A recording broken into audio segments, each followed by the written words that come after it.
Wabarakatuh. Namo Buddhaya. Perkenalkan, nama saya Bipen Catur Dewa Saputro, mahasiswa STA Kertarajasa semester 5. Pada kesempatan kali ini saya akan menjawab atau mempresentasikan jawaban ulangan tengah semester mata kuliah psikologi Buddhis yang telah diberikan oleh Atta Silani Gunanandini tentang permasalahan yang melatar belakangi munculnya min body problem dalam era umat Buddha, dan berikan contoh 3 kasus pandangan salah yang sering dimiliki oleh umat Buddha beserta solusinya. Ya, untuk pertama ini yang mengenai masalah min body problem dalam ajaran Buddha, ada banyak pandangan salah ya tentang tubuh dan batin yang menyebabkan seorang masih terjebak dalam samsara. Pandangan salah ini dijelaskan dalam Brahmajala Sutta yang memuat 62 pandangan salah yang tadi kayak diberikan di soal.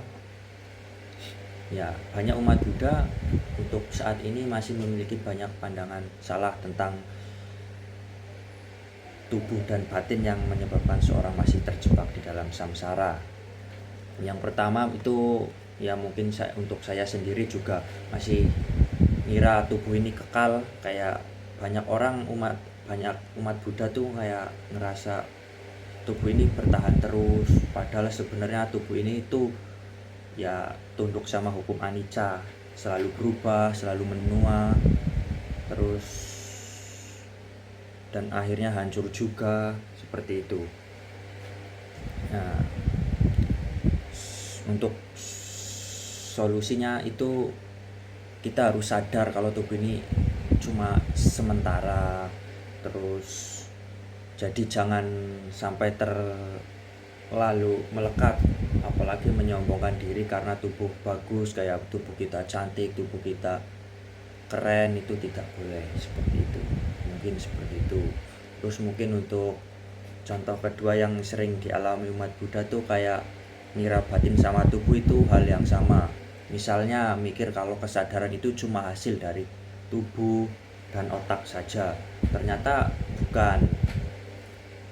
Kayak batin sama tubuh itu sudah berbeda. Jadi untuk solusinya kita harus paham kalau batin itu fungsinya berbeda, meskipun memang saling menyambung sama jasmani, tetapi kalau batin itu sendiri dan jasmani itu pun sendiri.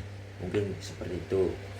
Terus untuk yang ketiga, kayak ngira ada roh kekal yang tinggal dalam tubuh, itu masih banyak pandangan salah seperti itu, kayak kita tuh ada rohnya gitu, seperti itu. Nah, ini bikin masalah itu tuh bikin orang terikat sama konsep jiwa abadi. Jadi orang itu bakal mikirnya itu dalam tubuh kita itu ada rohnya, seperti itu. Solusinya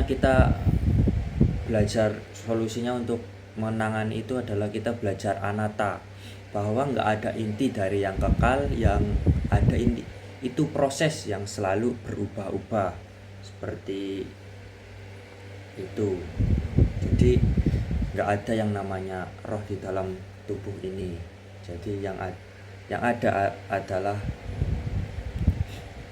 anatta, bahwa nggak ada inti dari yang kekal, yaitu yang ada itu proses yang selalu berubah-ubah, yang ada seperti itu.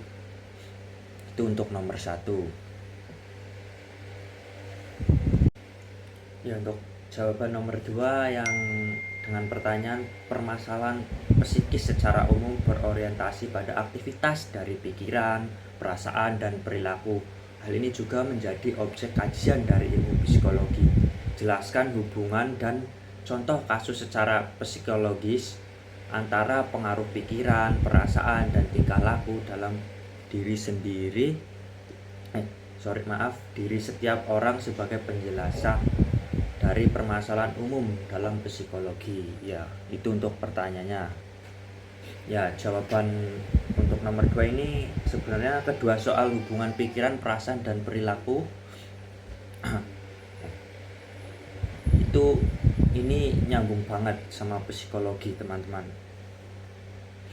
Sebenarnya psikologi itu ngaruh ke perasaan, dan perasaan ngaruh lagi ke perilaku kita, kayak yang di sebelum-sebelumnya dijelaskan oleh Sila Guna tentang masalah perilaku, masalah perasaan, dan perasaan perilaku itu ngaruh ke perilaku kita.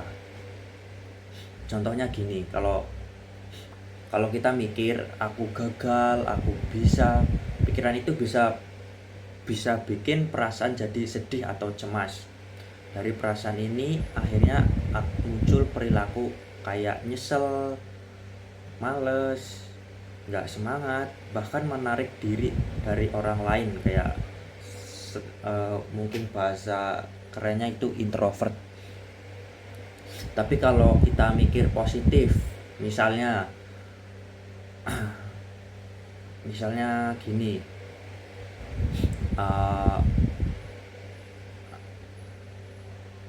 aku bisa coba lagi, terus perasaan yang muncul jadi lebih optimis, semangat, dan bahagia.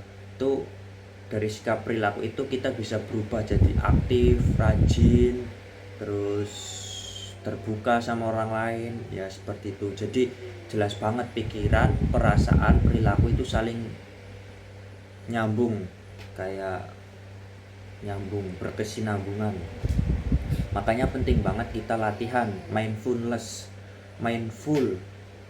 atau perhatian penuh biar pikiran tetap jernih, perasaan stabil, dan perilaku kita jadi lebih baik. Ya mungkin kita bisa ikut kayak retreat meditasi yang diadakan kalau weekend di Padepokan Dhamadipa, mungkin kita bisa mengikuti seperti itu.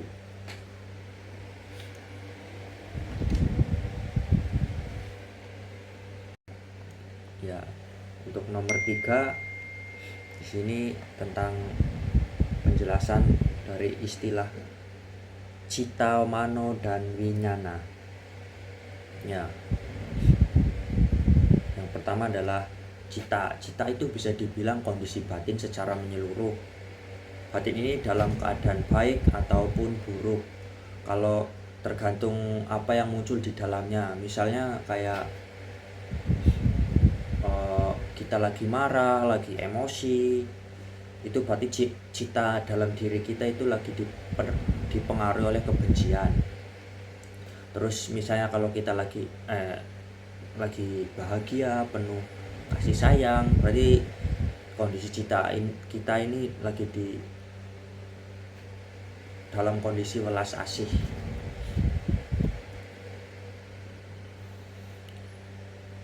Jadi cita itu erat kaitannya sama moralitas dan kualitas batin.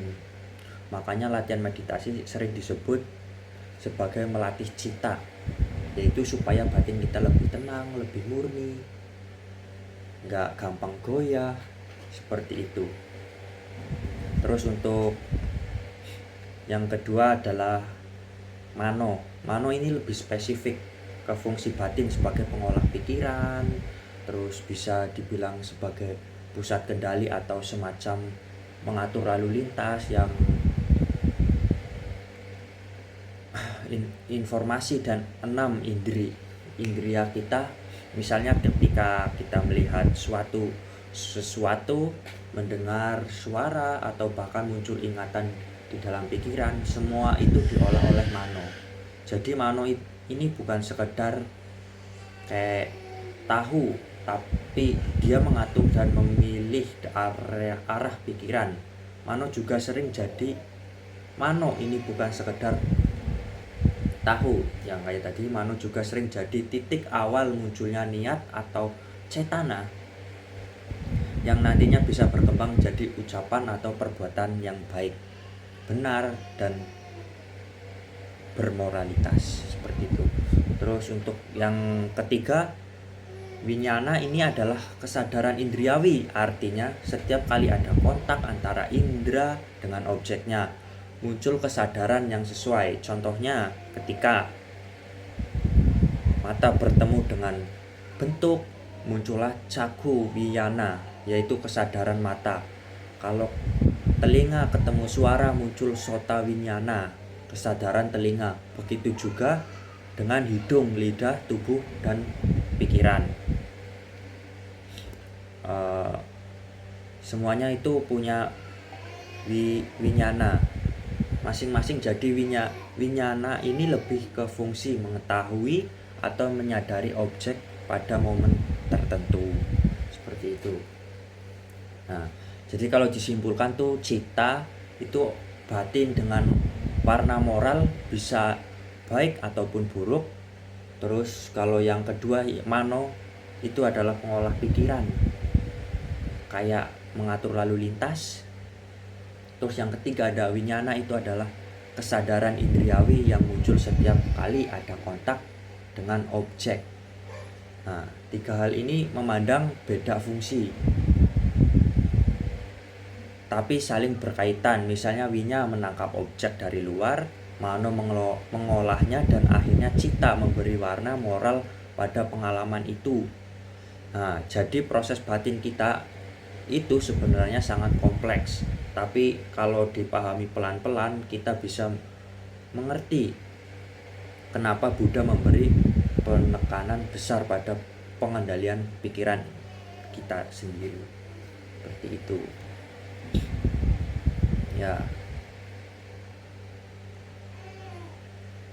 Ya mungkin seperti itu jawaban yang dari saya untuk ketiga soal UTS psikologi Buddhis Mind Problem, hubungan pikiran, perasaan, perilaku. Ya, semoga penjelasan ini dapat diterima oleh